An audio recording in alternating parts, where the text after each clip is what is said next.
I visited NET Global Campus's YouTube channel, and they had a video there which explained how to release trigger points perfectly. The way I did it, I breathed in deep, but I also sucked in through my nose, not breathing in, just sucking. And you'll also want to look around when you're done for added relaxation and release some of the trigger points behind your eyes. It's important to know, though, that as a TI, this will continue, and it's important to stay on top of it. So you may have to do it again, and it's also a good idea to use some oil to lubricate inside of your head and your neck before you start, so that, because it's going to be a little bit harder to dislodge the trigger points for you because they're induced and artificial trigger points. I use hemp oil, peppermint oil, and ear oil. I use the peppermint oil first. I smell it to open up my sinus, and then I'll use the hemp oil inside of my nose and do kind of oil pulling in my mouth to lubricate the passages in my sinus, and then also this ear oil too to open up my ear canal, or to lubricate my ear canal and help me push things around.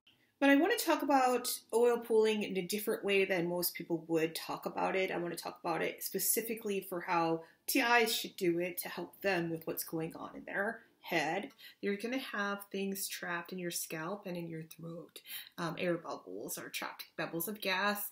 And when sound waves are blasted at you, it traps not only vibrations in those bubbles when they hit your trigger points and causing pain to shoot up different parts of your body, but it also traps sound inside the bubbles themselves.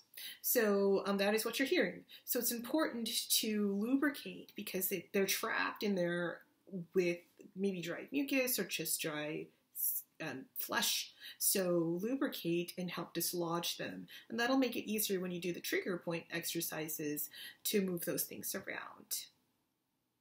I also watched another video by physical therapist McLaughlin, and she demonstrated how to release the hyoid, which is this bone right here. It's a U-shaped bone right above your voice box. When I did the exercises she demonstrated, I noticed some relief from not only the trigger points and tension around my scalp, but also from the changes to my voice and the altering that was being done that was unnatural. So that helped that as well.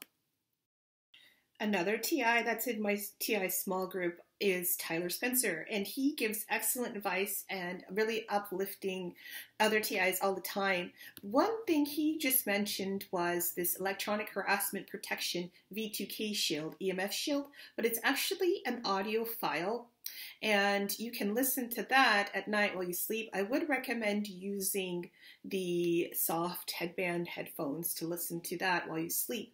I've tried listening to the file a little bit, and it actually did help clear out some things for me. So I'll link the website to that below. It's at anti-tinnitusv2k.com. So this does help with tinnitus, and another thing this helps with is hyperacusis, which is a sensitivity to sound. So I'll go ahead and link that below too, and thank you, Tyler, for sharing this with us. Also, if you have any other advice for your other TIs to share, let us know in the comments below so that we all can see what tips and tricks work for you, and if you found anything that could help you block V2K.